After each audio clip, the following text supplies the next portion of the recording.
Olá, boa noite. Boa noite. Sejam bem-vindos. Mais uma live. Hoje temos a honra de ter a doutora Rafaela Lima conosco. Doutora Rafaela Lima, que é também especialista em direito previdenciário, atuante em Minas Gerais. E vamos hoje sempre estabelecer um bate-papo, né, para falar sobre como você vai se preparar para uma perícia médica, tanto no INSS quanto servidor público, né? O que aqui a gente vai falar vai servir para os dois, né? Tanto INSS, servidor público, quais documentos você tem que levar, né? Como se portar, o que você não pode esquecer jamais. Vou só esperar a doutora Rafaela entrar e aí a gente já começa a nossa live, né, sobre o nosso bate-papo de como você deve se preparar para uma perícia médica. Ana, só em INSS? O foco, sim. Mas INSS, servidor público, SPPrev, IPREM e assim vai. Né? Até porque servidores públicos, na maioria hoje, contam, sim, com o seu regime próprio, mas nas cidades onde os servidores públicos não tiverem ainda, não contarem ainda com o seu regime próprio, pode ter certeza que vai contar com o INSS, tá? Vou só aguardar a doutora Rafaela Lima entrar e aí a gente já começa a live. Rafaela Lima é advogada especialista em direito previdenciário lá de Minas Gerais. Boa noite, Denise. Boa noite a todos. Sejam muito bem-vindos.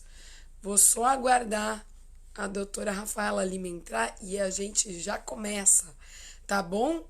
Enquanto isso, é ótimo que aí vai entrando, né? Dá tempo das pessoas entrarem. Boa noite a todos. Se puder, por favor, escreve aqui embaixo de onde você está nos assistindo, porque a nossa live tem uma abrangência nacional, né? E lembrando que tanto eu como a doutora Rafaela Lima temos hoje o escritório online. Então, nós somos uma das primeiras a estabelecer escritório online para poder atender nessa pandemia e atender também quem mais precisar no país inteiro, tá?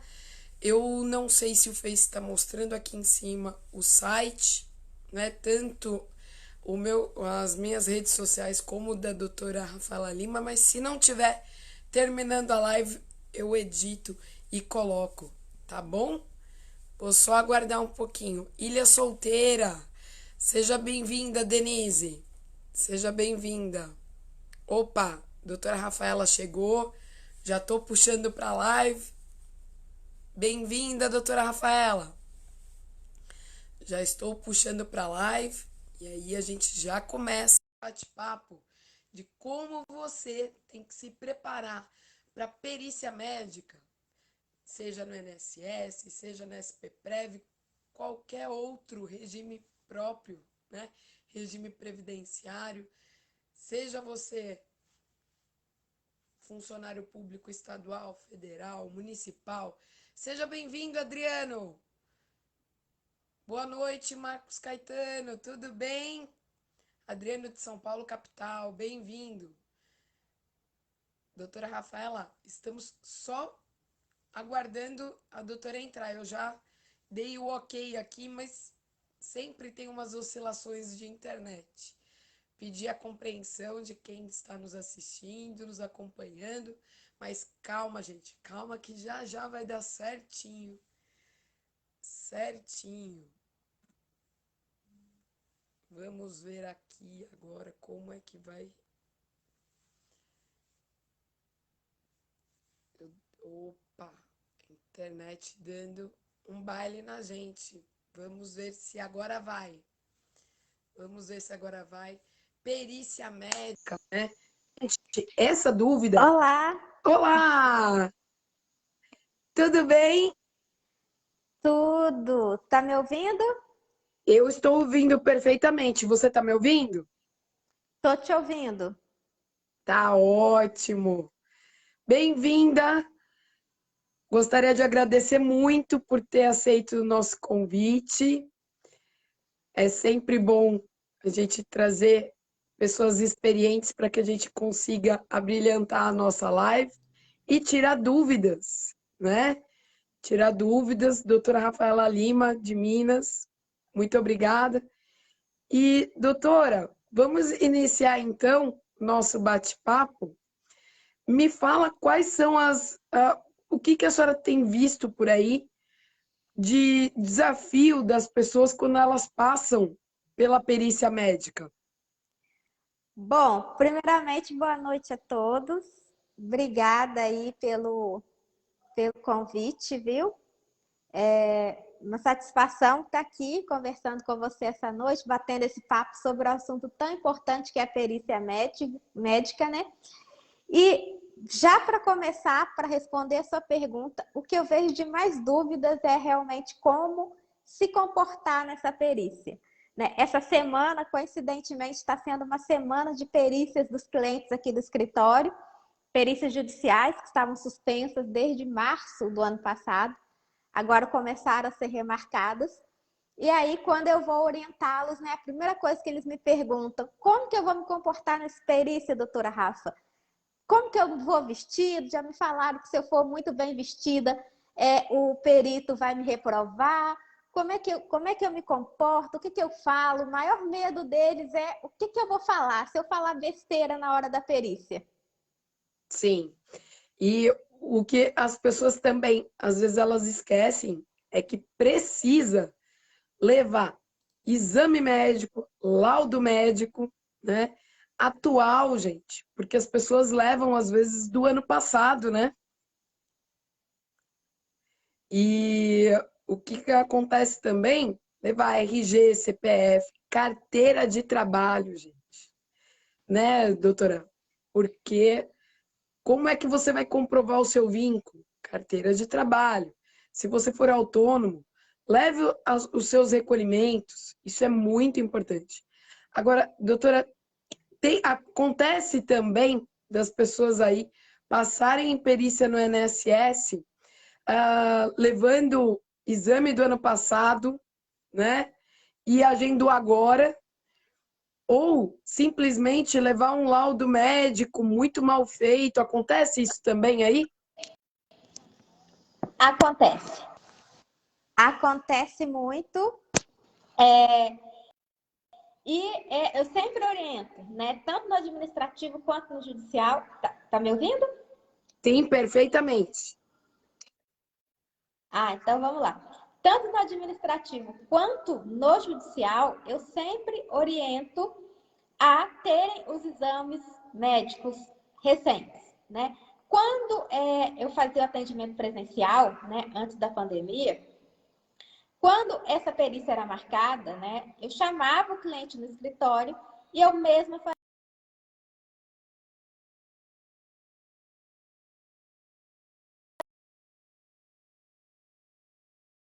coloca aqui a sua carteira de trabalho, já deixa tudo pronto na pastinha para você levar no dia da perícia.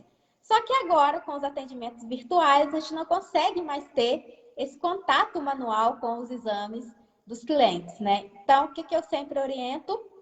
Marcou a perícia, se a perícia está para um período posterior a 30 dias, eu sempre falo, olha, no dia tal você vai procurar, né, entre o dia tal, ali, né, dou algumas opções de dias para ele, principalmente quem usa o SUS, né, que aí não dá para escolher a data que vai passar pelo médico, mas eu sempre É falo, um desafio. nesse período aqui, né, procure marcar uma consulta médica para você pegar um laudo atualizado.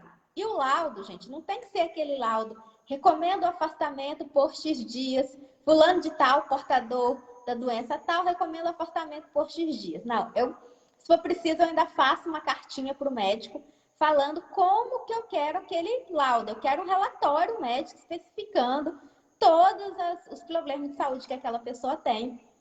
Quero que coloque toda a medicação que ela toma, os efeitos colaterais que essa medicação traz.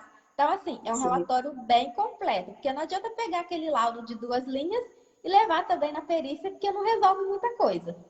Exatamente. E uma coisa que eu sempre lembro é, gente, CID, coloca, porque aqui tem médico que não quer colocar o CID. Aqui também é uma briga, né? Às vezes o segurado manda um atestado e ali embaixo tá assim, né? CID colocado com autorização do paciente, aí a assinatura do paciente. Ai, que absurdo. E quando começou o seu tratamento, tem que colocar no relatório, é um relatório completo. O que eu tenho recebido muito também aqui é como é que eu tenho que pedir para o meu médico fazer o relatório. Porque tem médico que não sabe como deve elaborar, fazer um relatório, né? Então, a partir do seu diagnóstico, o seu tratamento, o remédio, se houve uma piora do seu quadro, mudou o remédio, tem que constar isso, mudou a dosagem, tudo isso é muito importante, né? Se você está incapacitado temporário ou total, isso é importante demais, gente. E cabe vocês que estão nos assistindo aí cobrar isso do médico de vocês. Rafa, eu não sei se você fala também isso para os seus clientes, entrar gravando, porque tem médico que não quer fazer o relatório de jeito nenhum. Conta para mim. Sim, não, essa é uma coisa que eu não oriento. Já é uma dica que você me deu aí, eu vou passar a adotar, viu? Nunca orientei nesse sentido, mas eu sempre falava para eles insistirem, porque é um direito do paciente, né? Ter um relatório completo ali com a descrição de tudo, né? Do tratamento, da medicação, da doença que ele é acometido e tudo mais. E sempre falo para eles, olha, o médico recusou, se você precisar, vem aqui que eu faço uma carta para você levar para o médico, porque eu preciso que o relatório seja desse tipo. Porque se você vier com um laudo médico de 2 dias, com seu nome, de 2 linhas, né, com seu nome, falando ali que você é cometido de tal doença e que ele recomenda o seu afastamento por X dias, isso aí não vai me adiantar para muita coisa, né? Tem que ser Exatamente. completo, detalhado. Aí eu falo, se você já teve internado algum período, vá lá no hospital, pega a cópia desse prontuário médico, que também é um direito seu ter a cópia Sim. do prontuário médico. Aqui na minha cidade a gente tinha um problema, né? Porque além de demorar, a pessoa ainda tinha que ir no cartório, né, para reconhecer firma de um documento para solicitar esse prontuário médico. Que Até que absurdo. veio, você vê, interior é dificílimo. Até que veio a lei, né, do prontuário médico. E agora não, agora os meus clientes chegam lá, né, se já tiveram internado, precisam do meu prontuário médico, prontamente são atendidos, volta daqui a 2, 3 dias que já vai estar pronto, e aí eles conseguem pegar. Mas antes era essa luta, porque a pessoa ainda tinha que gastar dinheiro no cartório para reconhecer firma no documento para pedir esse prontuário médico. Meu Deus, e reconhecer no cartório, muitas vezes a pessoa está sem benefícios, sem salário, é uma Sim, situação sem bem dinheiro. delicada. Que absurdo. Mas olha, não é porque é interior, viu? Aqui em Santo André, do ladinho, capital, né? Próximo da capital, eu tive uma cliente que foi agredida dentro do hospital, de tanto que ela insistiu para obter uma cópia do prontuário médico, porque Meu não Deus. queriam entregar. Virou, deu uma confusão danada, mas no final das contas a gente conseguiu a cópia do prontuário para ela, né? E, gente, cópia do prontuário é a cópia detalhada e não um resuminho básico, tá? Precisa Fiquem ter tudo. atentos a isso. Precisa ter tudo, né? Exatamente.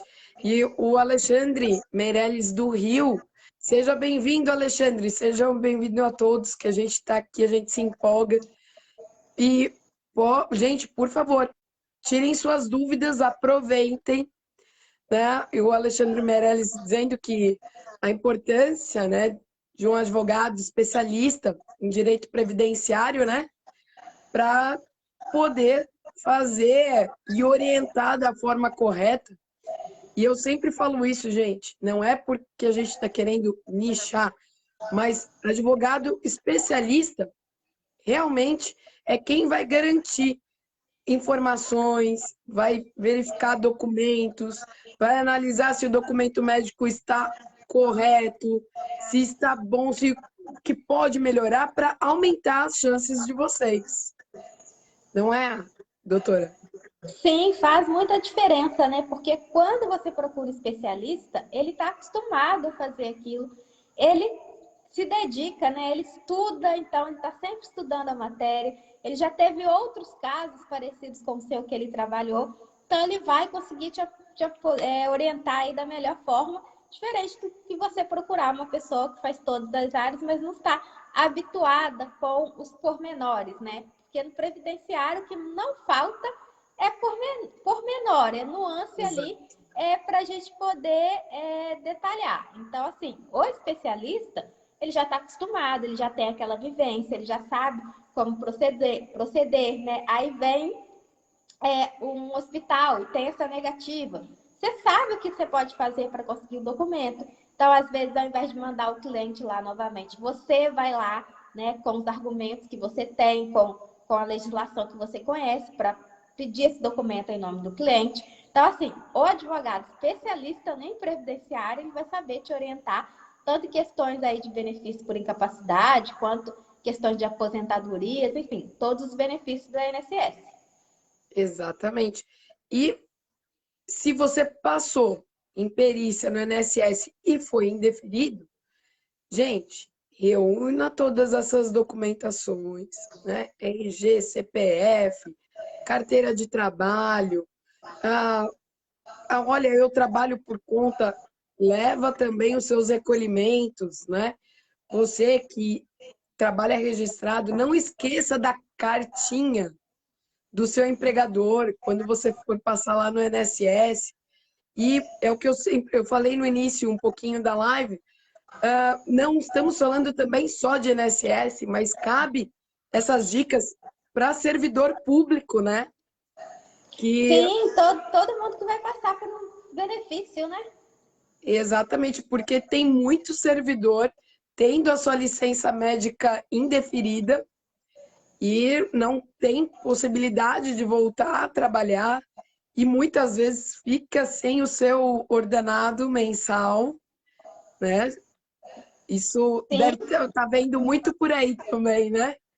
sim, muito. Principalmente agora, durante esse período pandêmico, né? E uma coisa importante que você falou aí, de levar a carteira de trabalho, de levar os carnês de contribuição, porque naquele período de abril até novembro do ano passado, em que o benefício ele era requerido, né? Você juntando o atestado médico e os demais documentos ali no sistema do meu INSS, uma coisa que eu percebi aqui no escritório, deve ter acontecido aí com você também, foi o aumento nos benefícios negados por falta de qualidade de segurado.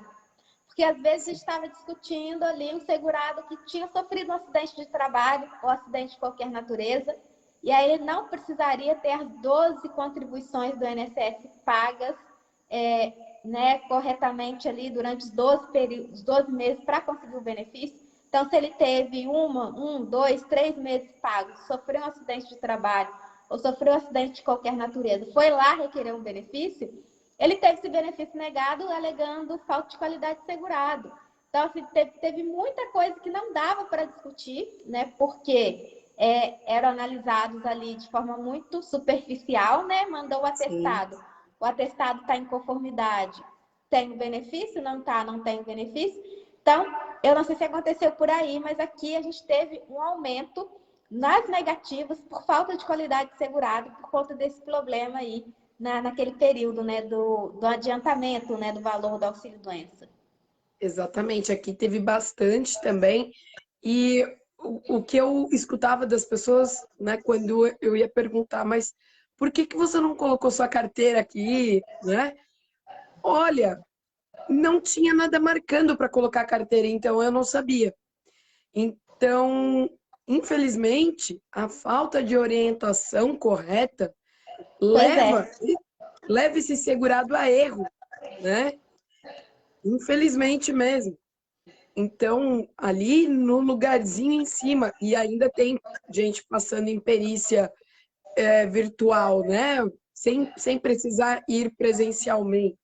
Sim, aqui a Então, gente ainda tem também algumas pessoas, né, passando por essa perícia de forma virtual, né? Mas o que que eu sempre oriento agora os meus clientes? Marque a perícia presencial. sim, Porque, assim, tá demorando um pouco mais, né? Aqui a gente está com uma agenda de. A gente está em setembro, está marcando para novembro, 1 mês e meio, 2 meses.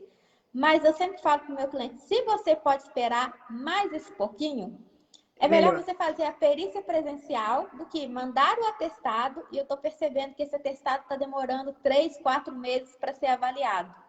Então, Exato. oriento a esperar, né, os 2 meses e ir para a perícia presencial, porque além de você ser avaliado, né, de perto aí pelo perito, você vai poder levar todos os documentos que você tem que comprove ali realmente a sua situação e não ficar limitado ali aos campos que tem para você colocar a documentação dentro do sistema. Sim. E o interessante também aqui, a perícia presencial está um pouquinho mais rápida. A gente tem conseguido no mesmo mês, né? Mas o que acontece é que essa perícia virtual, né, sobre os documentos, na realidade, e elas, sim, estão demorando de 3 a 4 meses, e aí a gente precisa tomar outras medidas, né, Sim, para sim. conseguir fazer com que o INSS efetivamente analise, né? E o que eu gostaria também de deixar claro, gente, verifique. Às vezes você teve a doença que não relacionada ao trabalho, né? Trata de um acidente, mas continuou trabalhando e essa doença ela foi piorando, tá? E aí passou os 6 meses, né? E aí dali em diante você passou a ter direito. Pode acontecer também. Peça para o seu médico colocar isso, entendeu? A piora a partir desse 6º mês. Isso vai fazer diferença para você, né? Eu tive um caso do Rio de Janeiro, doutora, aqui a pessoa perdeu a visão, né? Mas não era relacionada à atividade, né? Foi por uma doença mesmo que não tinha nada a ver com o trabalho. E ele passou na perícia sem nenhuma orientação e foi negado, né? Porque ele tinha perdido a qualidade de segurado, ficou muito tempo sem trabalhar, fazia pouquíssimos meses que ele tinha voltado a trabalhar, né? Aí foi passar de novo em perícia com o laudo, já com uma assessoria, né? Com explicação e tudo mais, está recebendo o benefício. Então, às vezes são coisas poucas, mas que faz toda a diferença, né? Sim, sim, com certeza. E aí tem que ficar atento a esses pequenos detalhes, né? E aí, mais uma vez, volto a falar aqui da importância de um especialista, né? Porque Exato. quando se tem um especialista, você consegue, né, detectar esses pequenos detalhes e, né, na entrevista ali com o cliente, saber se houve o agravamento dessa doença, né? Como que ele estava antes, quando que como que ele está agora, né, para perceber se houve esse agravamento e pedir para o médico dele fazer realmente esse relatório, contando aí todo o histórico dessa doença dele, né, desde quando começou até o presente momento. Porque eu também já tive um caso que foi de uma senhora que tinha câncer. E aí, quando ela começou a pagar as contribuições, ela descobriu, né, que ela tinha um câncer. Mas até então, ela estava tranquila, ela conseguia exercer as atividades laborativas dela, até que 6 meses depois, ela precisou passar por uma cirurgia. Passou pela cirurgia, começou a fazer o tratamento quimioterápico e isso foi um agravamento da doença. Ao solicitar o Sim, benefício, o INSS negou, dizendo que Quando a doença iniciou, que foi quando ela descobriu o câncer, ela não tinha qualidade segurada, né? Porque ela não estava pagando as contribuições. E aí a gente teve que levar para o judicial esse caso, não teve jeito de fazer recurso, né? Levamos para o judicial e realmente, na perícia judicial, o perito concordou. Não, houve o agravamento.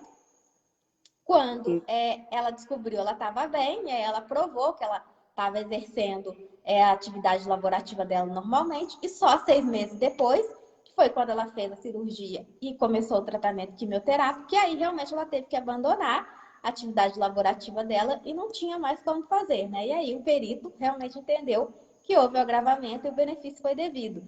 Então, como você falou, a importância aí da gente saber desses pequenos detalhes, né? Saber identificar esses pequenos detalhes. Exato. E outra coisa também que eu queria só dar umas dicas. Gente, vocês quando forem passar em perícia, nós temos muito aqui as pessoas de epilepsia e fibromialgia, né? E o pessoal da fibromialgia é assim, fibromialgia, gente, você vai levar exame. Normalmente as pessoas têm problemas ortopédicos, reumatológicos e até psiquiátricos. Não adianta chegar com o laudo da fibromialgia, porque não vai conseguir. Infelizmente, é só o laudo da fibro, sabe? De uma maneira simplória, como a gente estava falando há pouco. Porque não vai conseguir, até porque tem um baita de um preconceito em cima da fibromialgia, né?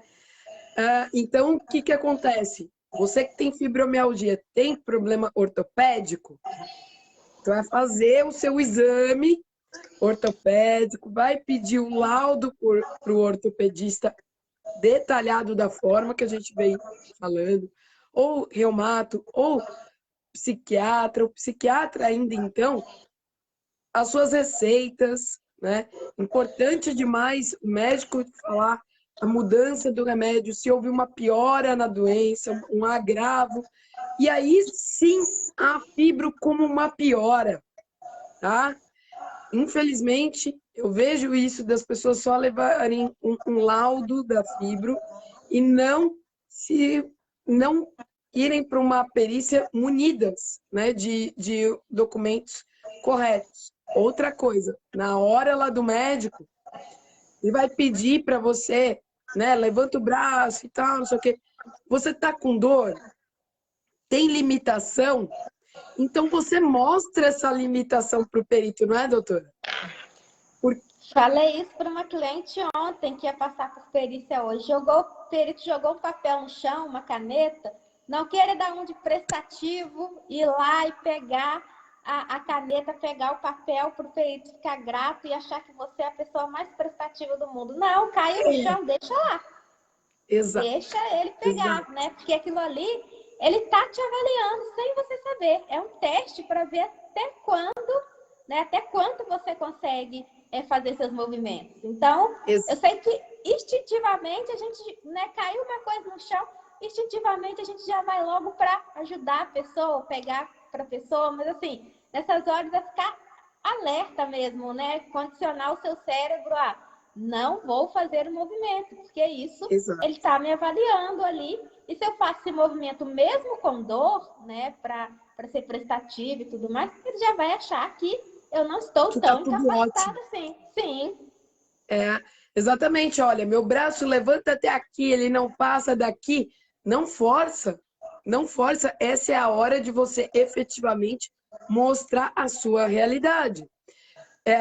Veja, você começa a ser avaliado do momento que você está ali fora da sala de perícia, né? Sim, Ele, eu falei para ela, ele tá te olhando pela câmera. Então, o momento que você tá chegando no prédio da Justiça Federal, porque aqui as perícias são no prédio da Justiça Federal. Então, eu sim, falo, desde o momento que você está chegando, você já está sendo avaliado. Às vezes você é, acha que vai ser avaliada só dentro da sala. Mas tem câmera, gente, para todo lado. O perito está vendo como que você chega, se você chega andando, né? E aí lá dentro você simula, se você chega levando a sua documentação, a sua sacola. Então, assim, quando é um exato. cliente que tem muita limitação ortopédica, eu até falo, leva um acompanhante e pede para o seu acompanhante carregar sua sacola de documento, Sim, carregar sua bolsa, né? Porque já estão te avaliando desde a hora que você está entrando ali no prédio da Justiça Federal. exatamente. Eu sempre falo isso também. E outra coisa, está lá no INSS ou no servidor público, né? Para passar, ele te chamou, você levanta no seu tempo, igual você faz na sua casa, né? E Sim, vai andando no seu tempo. Porque o que acontece? A pessoa ela está tão ansiosa para passar na perícia que na hora que o médico, o perito chama, ela dá um pulo e já sai andando, né? Parece um ligeirinho. Eu falo, não, E, gente, e, e assim, não é para você simular nada, né? É para você se não. comportar como você se comporta no dia a dia. Se você tem Exato. essa dificuldade para levantar da cadeira no dia a dia, é a mesma dificuldade que você vai ter para levantar lá na hora que o perito te chamar. Né? Se você anda com dificuldade no seu dia a dia, é o mesmo andar que você vai ter, né, para poder se dirigir até a sala de perícia, enfim, né? É se comportar realmente com as mesmas limitações que você tem no seu dia a dia. Exatamente. Imagina, se você na sua casa não consegue limpar a casa, não consegue fazer as coisas normalmente, né? Mal consegue levantar do sofá. Então é isso que a gente está querendo dizer aqui. Lá você tem que demonstrar a mesma dificuldade que você tem no seu dia a dia, né? E outra coisa também, não abaixem para pegar a caneta do perito. Ele foi pedir, levanta a perna, o joelho, tudo isso, senta, levanta da cadeira, você tem que mostrar a sua dificuldade, gente. Isso é muito importante, né? Agora, sobre vestimenta, fala pra gente aqui o que, que você fala para os seus clientes aí. Então, oriento aí da forma que eles se vestem no dia a dia, mas nada muito chique, porque às vezes a pessoa, ela, eu vou passar por uma perícia, eu tenho que colocar minha melhor roupa. Não, gente, não precisa. Quando é uma doença que tem um fundo emocional, né? Quando a gente lida com saúde mental, depressão, síndrome de burnout, né? Até a própria fibromialgia também, que tem um fundo do psicológico, Sim, eu oriento a não usar perfume em excesso, não usar muita maquiagem, né? Não ir para lá toda maquiada, parecendo que você está indo para balada. É, penteado de cabelo mais simples possível. Tenho uma cliente que ela tinha síndrome do túnel do carpo. E aí ela tem, né, as limitações no braço dela. E ela pagava uma pessoa, sempre pagou, para pintar o cabelo dela. Muito vaidosa e tudo mais. Eu falei com ela, olha, quando estiver próximo da sua perícia, você vai ficar com o seu cabelo sem pintar. Ah, mas por que, doutora? Eu pago a pessoa. Eu falei, eu sei que você paga a pessoa para pintar, porque eu estou vendo suas limitações que você não dá conta. Mas perito não vai saber disso. Perito ele vai imaginar que você mesmo é que pinta o seu cabelo. Então, exato. fique uns dias aí sem pintar, porque você não consegue, né? E até você explicar que você paga uma pessoa, ele já teve a impressão dele formada, então não adianta, né? É. Então, é essas orientações que eu faço aqui, né? E que acabam tendo resultado, né? Porque a gente está falando para a pessoa para ela ser realmente como ela é no dia a dia. Exatamente. E isso já aconteceu aqui, da pessoa ir ao salão de beleza, unha, tudo Sim, mais, depressão, problema de coluna e ela me apareceu de salto alto. Problema de coluna e nossa, apareceu de salto alto. Então, gente, de verdade, ninguém aqui está falando para você, né, simular nada, mas você vai vestido igual você fica na sua casa, né? Então, se você não. porque às vezes eu tenho clientes assim, de todas as classes sociais, né? E às vezes a pessoa ela fica tão impressionada que ela vai, eu vou ter uma consulta com um perito médico. E às vezes acha que vai encontrar o juiz também lá na perícia. Aí acha que tem que vestir a melhor roupa, colocar o melhor sapato, toda maquiada, todo perfumado. E eu falo, não, gente, você não vai encontrar o juiz. E mesmo que fosse, não precisa para tanto. Você precisa ir de calça, né, com o Sim, sapato fechado, uma camisa, se for homem, uma blusa, se for mulher, E só, você não vai aparecer lá de bermuda, shorts, camiseta, que você nem vai entrar. Mas assim, e com a roupa que você consiga ter acesso ao fórum, ao tribunal, mas não precisa ser nada muito extravagante, né? Você não precisa ir no salão, cortar o cabelo, pintar o cabelo, fazer maquiagem, fazer unha, não. Porque você não faz isso no dia a dia da sua casa. Né? Às vezes você está lá Sim, com tanta dor que você mal consegue levantar da cama. Então, exatamente. é ir realmente como você está no seu dia a dia. E não se preparar, né, como se fosse um evento extraordinário. Não, você vai lá ser submetido por uma perícia. E é isso que o perito quer ver. É isso que ele quer saber. Como você se comporta no dia a dia. E não em um único dia extraordinário ali, né, que foge do seu cotidiano. Exatamente. E o maior desafio que eu vejo na fibromialgia é porque a fibromialgia é uma doença cíclica, né? Uma enfermidade cíclica. Então, tem o dia que a pessoa está totalmente, ela não consegue fazer as coisas, ela está com muita dor, né? Abalada psicologicamente, e tem o dia que ela está bem, né? Tem o dia que ela não está Sim. tão bem, tem o dia que ela está bem pra caramba. E aí é o problema, porque você não sabe como é que ela vai estar no dia da perícia, né? É uma caixinha de surpresa. Tem isso também. Né? É um- Como que a pessoa vai estar, né? Se ela vai estar bem, se ela não vai estar. Sim, exatamente. Agora, também eu queria dar umas dicas aqui para quem está nos acompanhando, que é do público da fibromialgia, da epilepsia, perdão. É, gente, epilepsia, não basta ter a enfermidade. A enfermidade ela tem que estar em um nível que cause incapacidade ao trabalho.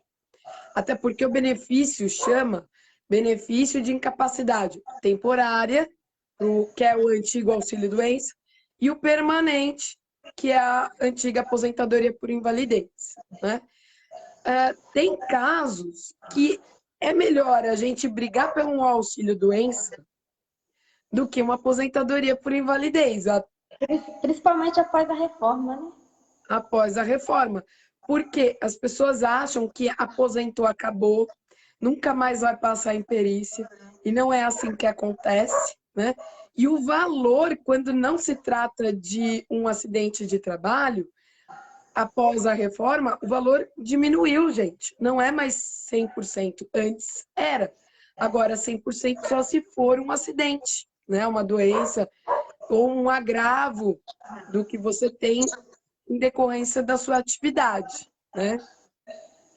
Que a Kátia está falando. Kátia, boa noite, obrigado pela sua participação. Eu tenho miastenia grave e só tenho sintoma quando estou em crise. Se eu deixar de tomar remédio aí, Rafa. Se você tomar remédio, Kátia, e você conseguir ficar bem, né?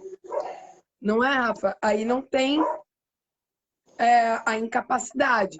O grande problema é, eu faço o meu tratamento, mas mesmo fazendo o meu tratamento, eu não tenho capacidade para trabalhar. Aí é o X da questão, Sim, né? porque se o remédio te deixar bem, né? Se o remédio controla, então você não tem capacidade. O perito mesmo ele vai detectar isso, né? E no laudo dele ele vai colocar, não. Com o remédio a pessoa ela consegue ter uma vida normal, consegue trabalhar, exercer as atividades dela diárias, então não tem capacidade.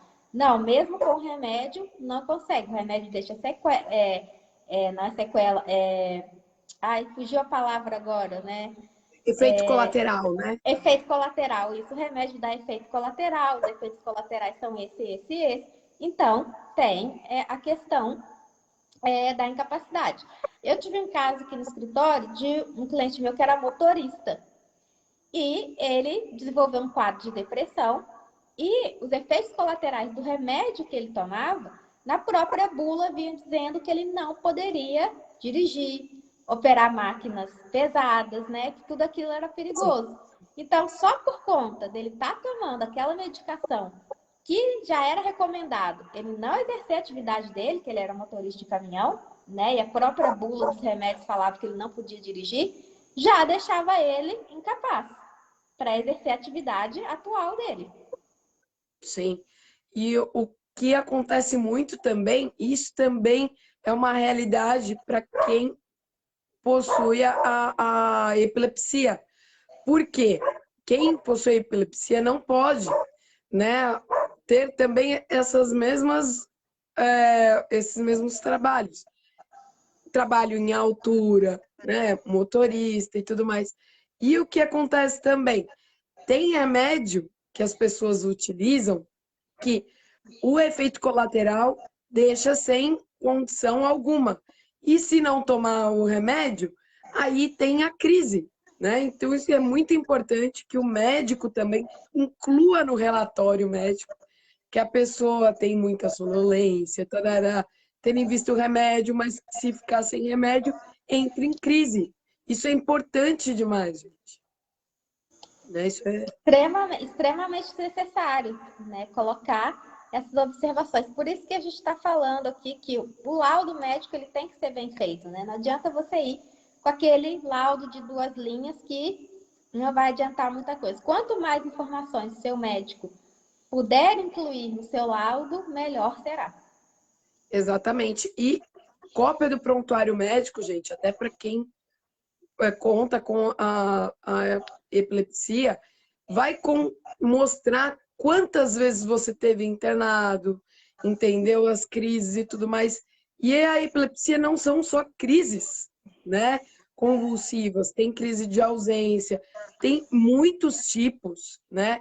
Está aqui o Alexandre Meirelles e a Rubenita, né? Alexandre do Rio, Rubenita de Campinas, que fala muito sobre isso. Eles são militantes, né? Então eles conhecem como ninguém a enfermidade e, infelizmente, tem muito preconceito também em cima dessa enfermidade, né?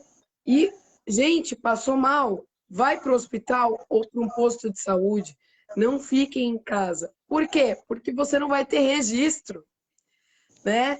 Então, às vezes as pessoas elas passam mal, mas elas não vão até o médico. Elas ficam em casa. Então, tá aqui uma dica para vocês. Comecem a se dirigir ao médico, né? Porque Para deixar registrado, né, para quando precisar. para quando precisar, né? Porque aí você solicita uma cópia de prontuário médico, né? A Rubenita está aqui falando. Peraí, opa, me atrapalhei aqui, gente. O dedo bateu. Boa noite. E quanto à deficiência na epilepsia, como deve ser tratada? Obrigada, Rubenita.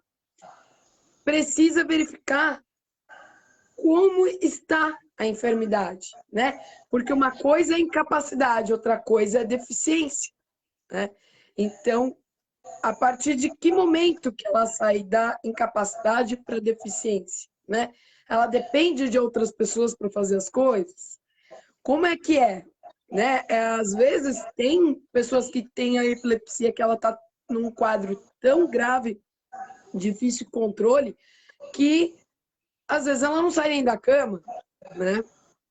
Você já teve algum caso assim, doutor? Não, que chegasse a esse extremo ainda não. E aí, nesse caso, difícil controle, né? A pessoa às vezes ela até perde os movimentos, aí ela começa a mudar da incapacidade para uma deficiência, né?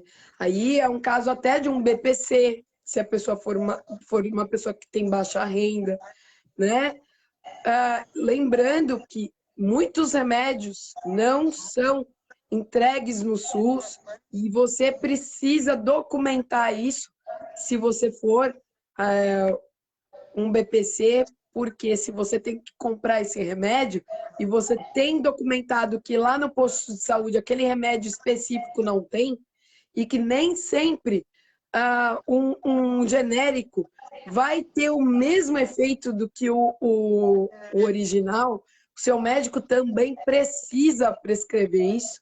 Você pode acionar o município, o estado, a União, para que eles custeiem esse remédio, tá? Aqui fica a dica para vocês que estão nos acompanhando. E também isso pode ser utilizado no seu processo de BPC, LOAS. Você já usou isso, Rafa? Conta pra gente. Já usei sim. Estou usando agora, principalmente, estão vindo aquelas notificações, né, de que o BPC está irregular. Então, Sim. tem alguns clientes aqui que chegam com a cartinha dizendo que o BPC foi irregular. E é a primeira coisa que eu pergunto: você faz tratamento médico pelo SUS? Não, doutora, faço particular porque o SUS não me fornece. Você ganha medicação do SUS? Não, compro todas porque na farmácia do SUS nunca tem.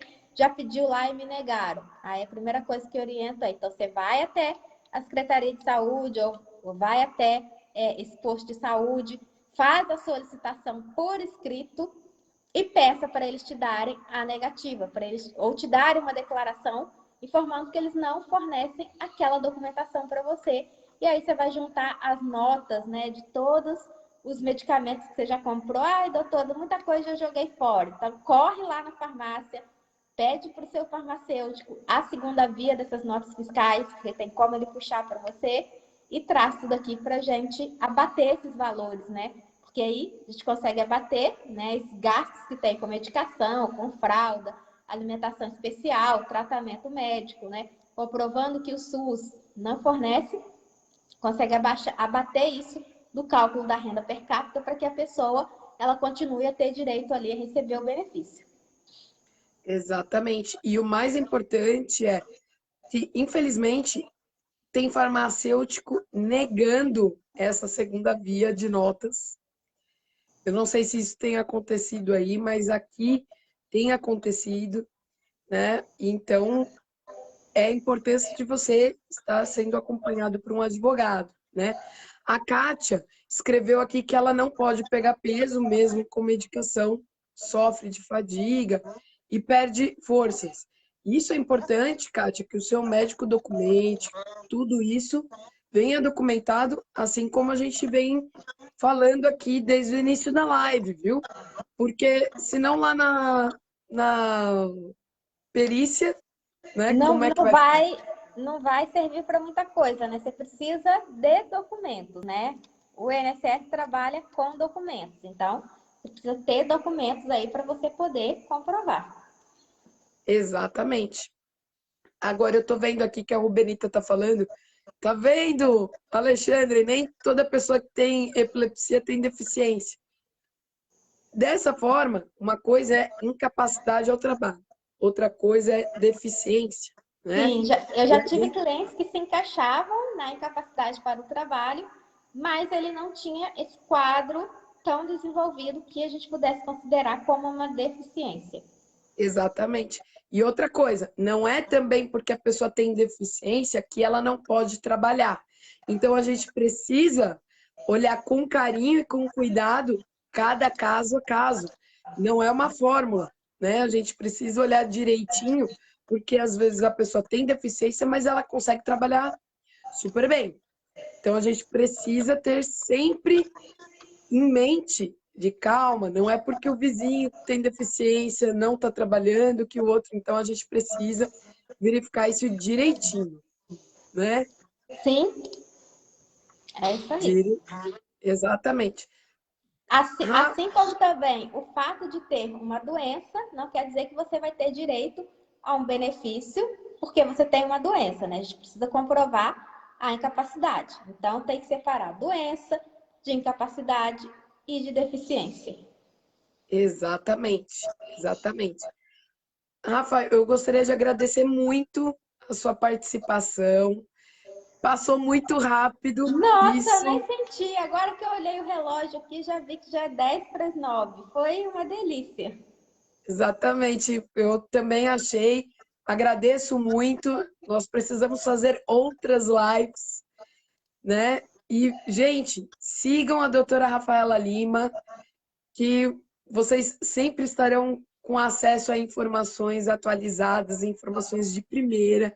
Eu É, sigo e eu, se eu, fosse vocês, eu tô faria o aqui mesmo. com o meu perfil pessoal, tá? Mas para quem quiser seguir a minha página, é Conversa de Previdenciarista. Depois a Ana Luísa pode até colocar o link aí na legenda, tá? Mas Sim, sigam lá, que eu também sempre compartilho, e assim como a Ana Luísa, tendo também o Brasil inteiro. Então, se alguém tiver aí, né, querendo fazer um planejamento previdenciário, né, umas questões aí de aposentadoria, pode ficar à vontade para entrar em contato aí também. E mais uma vez, muito obrigada, viu? Amei o nosso bate-papo, tá? E vamos combinar outros temas, sim, porque é sempre muito bom esclarecer aí pro pessoal o direito deles, viu? Exatamente. Eu que agradeço por ter aceito. Para a gente que é uma honra. E como você mesmo falou, nós duas estamos atendendo o Brasil todo de maneira digital. E tem muitas pessoas achando ótimo, né? Porque pode nos contratar de dentro de casa ou do próprio trabalho, não precisa faltar para isso, se deslocar para isso, né? E, e aí assim também não precisa pegar o ônibus, metrô, é para facilitar a vida e também se proteger da Covid, né? Com certeza. E saiba que eu me inspiro muito em você, viu? Você foi uma das pioneiras aí nessa questão do escritório previdenciário 100% digital, com quem eu tive contato. E me inspiro muito em você aí para estar seguindo esse caminho também, porque eu acho que a maioria das coisas agora vão se transformar no digital. É muito mais cômodo, é muito mais confortável, né? Você está dentro da sua casa, sem correr riscos e ainda garantindo o direito aí do seu cliente. Então, muito obrigada aí pela partilha, pela parceria, viu? E espero voltar aqui mais vezes para a gente bater mais papo, porque esse foi uma delícia e passou super rápido. Certamente, eu também agradeço e a admiração é recíproca.